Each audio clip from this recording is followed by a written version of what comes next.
Hello friends, मैं उपेंद्र सिंह आपका स्वागत कर रहा हूं और आप देख रहे हैं मेरा YouTube channel Singh classes for maths and physics.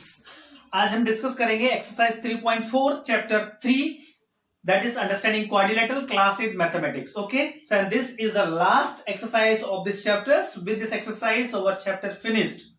Okay, so this is very easy exercise. Each and every question based on the concept. Okay, all are the conceptual questions. All are related with the properties of quadrilaterals. If you know the property of quadrilaterals, you can solve very easily. Otherwise, it will be difficult for you. Okay, so let's start the questions. Now, question number 1. State whether true or false. हमें true false बताना है। Basically आप यहाँ पे true और false आप देख सकते हैं, लेकिन हमें उनका रीजन भी समझना है। क्लियर? तो all rectangle are square. All rectangle are square मतलब जितने रेक्टेंगल हैं वो सब स्क्वायर होते हैं क्या? बिल्कुल नहीं होते, क्योंकि देखिए ये रेक्टेंगल हमने बनाया, इसको हम स्क्वायर नहीं बोल सकते। क्लियर है ना? इसको हम स्क्वायर नहीं बोल सकते हैं, तो इसलिए हमारा ये क्या हो जाएगा? फॉल्स हो जाएगा। फिर क्या है हमारा? All rhombuses are parallelogram. Rhombus, जितनी भी रोम्बस होते हैं वो सब पैरेललोग्राम होते हैं। अब दोनों में डिफरेंस समझिए, पैरेललोग्राम क्या है, रोम्बस क्या है। देखिए रोम्बस में क्या होता है, ये हमारा रोम्बस हो गया, ऑल साइड्स आर इक्वल, है ना। एक रोम्बस को पैरेललोग्राम बोल सकते हैं, क्योंकि पैरेललोग्राम की जितनी प्रॉपर्टी है वो सब रोम्बस में भी होती है। जैसे अपोजिट साइड्स आर इक्वल, तो ये देखो अपोजिट साइड्स इक्वल है, ठीक। Diagonal are bisect each other, इसमें भी डायगोनल बाइसेक्ट करते हैं। Understood? Opposite angles are equal to each other, तो इसमें भी अपोजिट एंगल्स इक्वल होते हैं। तो जितनी पैरेललोग्राम की प्रॉपर्टीज हैं वो सब रोम्बस की भी होती हैं। तो इसलिए क्या हो गया कि सारे रोम्बस पैरेललोग्राम होते हैं। क्लियर है? ये हमारा सेकंड हो गया। Third, all square are rhombus and also rectangle. सारे स्क्वायर रोम्बस हो सकते हैं और रेक्टेंगल बिल्कुल हो सकते हैं। क्यों? क्योंकि एक स्क्वायर के अंदर रेक्टेंगल की प्रॉपर्टीज भी होती हैं, रोम्बस की प्रॉपर्टीज भी होती हैं। स्क्वायर जो है हमारा रेक्टेंगल भी हो सकता है और रोम्बस भी हो सकता है। समझ में आ गया? क्योंकि स्क्वायर में all sides are equal, rhombus में भी होता है, स्क्वायर में भी होता है ना। Diagonal bisect each other, square में भी करते हैं। Opposite side angle are opposite angles are equal to each other, square में भी होते हैं। तो एक स्क्वायर सारी की सारी प्रॉपर्टीज को होल्ड करता है, किसकी? रोम्बस की और रेक्टेंगल की भी। इसीलिए ये क्या हो जाएगा हमारा?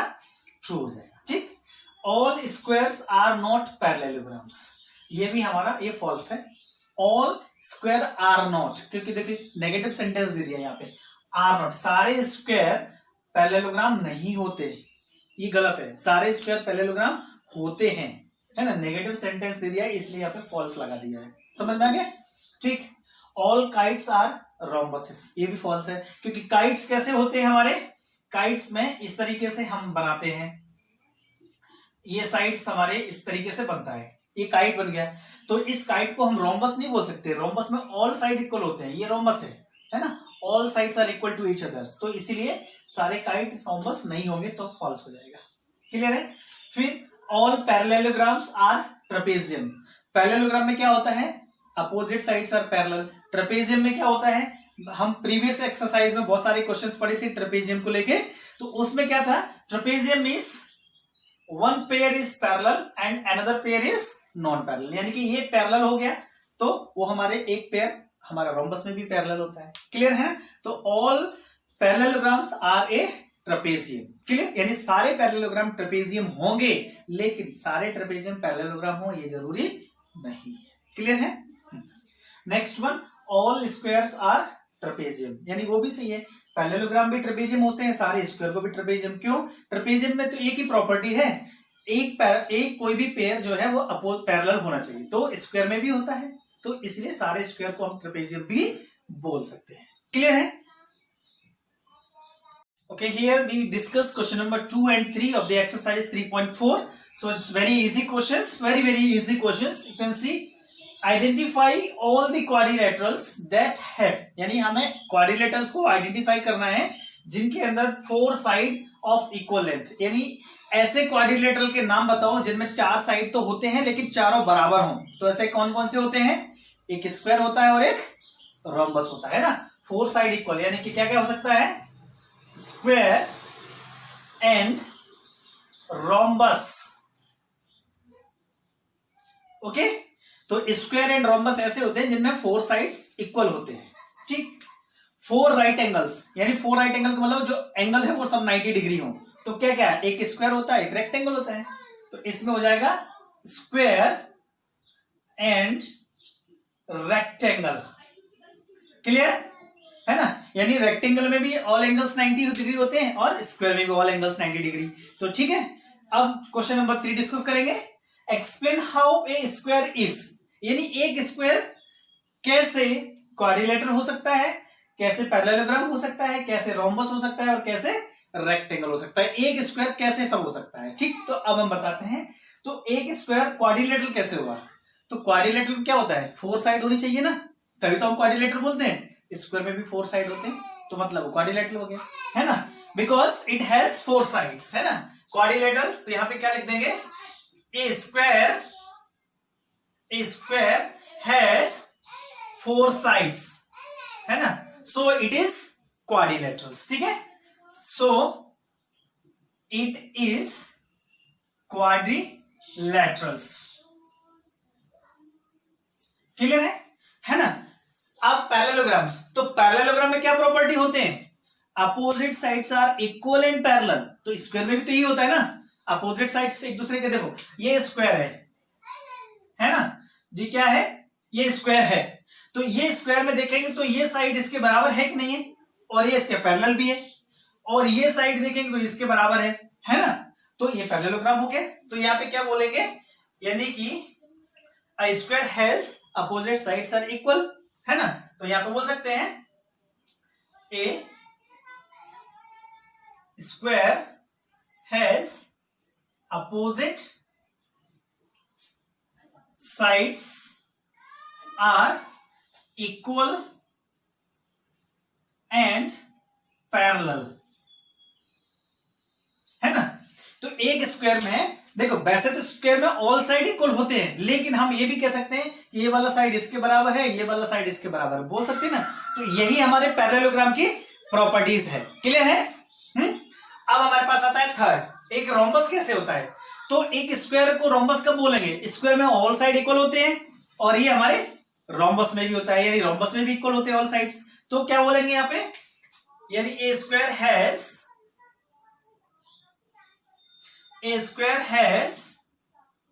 all sides are equal, so it is a rhombus. Clear?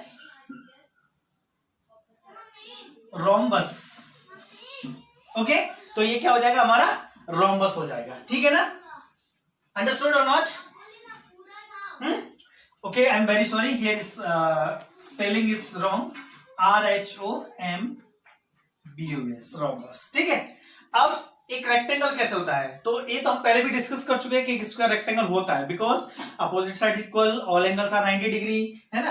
तो ये भी होता है ना, all angles are 90 degree and opposite sides equal, and opposite sides are equal, है ना।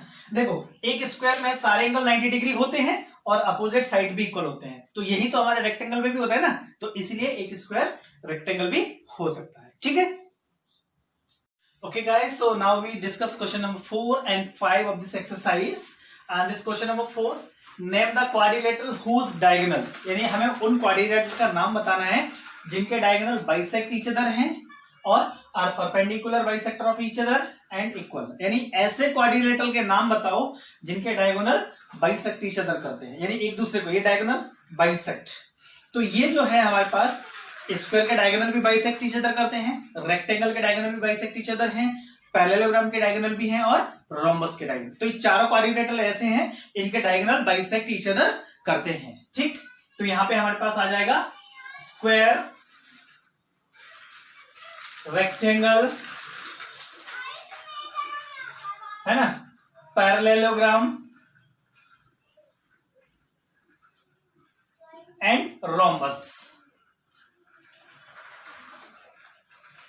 ओके, तो ये चारों ऐसे क्वाड्रिलेटरल हैं, इनके डायगोनल बाइसेक्ट ईच अदर करते ही हैं, ठीक। लेकिन सेकंड वन आर परपेंडिकुलर, यानी परपेंडिकुलर का मतलब होता है डायगोनल एक दूसरे पर 90 डिग्री का एंगल बनाए और बाइसेक्ट भी करें, यानी कि ये ऊपर वाला प्रॉपर्टी भी हो लेकिन साथ में परपेंडिकुलर भी होने चाहिए। समझ में आ गया? तो ये सिर्फ हमारे पास ए स्क्वायर है और रोम्बस है, ये सिर्फ दो ही हैं, इनके डायगोनल क्या करते हैं, परपेंडिकुलर हैं और बाइसेक्ट ईच अदर करते हैं, ठीक है। आर इक्वल, तो इक्वल किस किस में होते हैं, इक्वल ऊपर से हमारे पास किसके होते हैं, स्क्वायर और रेक्टेंगल, क्योंकि डायगोनल रोम्बस के बराबर नहीं होते, पैरेललोग्राम के भी डायगोनल बराबर नहीं होते, तो सिर्फ स्क्वायर और रेक्टेंगल आ जाएगा। इसमें हमारे पास स्क्वायर और रेक्टेंगल्स, ठीक है। तो इस थर्ड वे में हमारे पास स्क्वायर और रेक्टेंगल है, ठीक है। अब हम क्वेश्चन नंबर 5 को डिस्कस करेंगे। Explain why a rectangle is a convex quadrilaterals. तो हमने स्टार्टिंग में ही फर्स्ट वीडियोस में आपको बताया था कॉन्वेक्स क्वाड्रिलेटरल के डेफिनेशन, यानी कि नंबर 1 कि क्वाड्रिलेटरल के सारे angle interior angle less than 180 होने चाहिए, फर्स्ट बात। दूसरी बात, उसके जो डायगोनल का जो पार्ट है Holi lies interior of the shapes, यानी कि डायगोनल दोनों शेप के अंदर होना चाहिए, डायग्राम्स के बाहर नहीं जाना चाहिए डायगोनल्स को, इनकी all diagonals should be lies inside the shapes. समझ में आ गया? तो वही हमारा कॉन्वेक्स होता है। तो एक बोल रहे हैं कि क्या बोल रहे हैं, रेक्टेंगल। तो रेक्टेंगल आप जानते हो, रेक्टेंगल को देखो यहां बनाएंगे तो ये रेक्टेंगल बन गया हमारा, इसके डायगोनल ये हो गया और ये हो गया, ये डायग्राम्स के अंदर ही है और सारे एंगल जो है ये लेस देन 180 है। तो यही चीज हम एक्सप्लेन कर रहे हैं। Since the measure of each angle is less than 180 degree, सारे एंगल इसके 180 से कम होते हैं, and also both diagonals of rectangle lies Holi in it, Holi in its, मतलब दोनों डायगोनल पूरे के पूरे डायग्राम के अंदर ही हैं, बाहर एक भी पोर्शन नहीं है। समझ में आ गया? इसलिए एक रेक्टेंगल को हम कॉन्वेक्स क्वाड्रिलेटरल कह सकते हैं। अब यहाँ पे कंफ्यूजन ये होता है कि डायगोनल बाहर कैसे होता है, तो मैं एक डायग्राम यहां बना रहा हूं, यहाँ पे देखिए समझिए, ये भी एक क्या है, हमारा क्वाड्रिलेटरल है।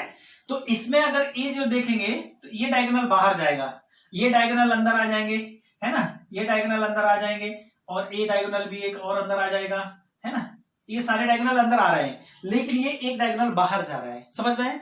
तो ऐसे यहाँ पे बाहर नहीं जाएगा, इसीलिए ये हमारा कॉन्वेक्स होगा, ये कॉन्वेक्स नहीं होगा। अंडरस्टूड है? ठीक। Okay students, so this is the last question of this exercise. Hope you all are enjoying to my videos and you learn something different from my videos. Okay, so let's discuss question number 6. The ABC is a right angle triangle and O is the midpoint of the side opposite to the right angles, and explain why O is equidistant from A and B and C. मतलब ABC एक right angle triangle है, O mid point है opposite to right angle यानी कि AC का, और हमें ये बताना है कि O जो है A से B से C से इक्विडिस्टेंस है, इसका मतलब OA OB OC बराबर बताना है। क्लियर है? तो देखिए, प्रोड्यूस BO, यानी कि हमने इस BO को प्रोड्यूस किया D पॉइंट तक, such that BO is equal to OD, यानी कि हमने इसको ऐसे प्रोड्यूस किया यहां तक, कैसे प्रोड्यूस किया कि जितना BO है वही उतना ही OD है, तो हमारे पास BO और OD बराबर आ जाएगा। फिर D पॉइंट को हमने A से मिला दिया और D को C से मिला दिया, ठीक है ना।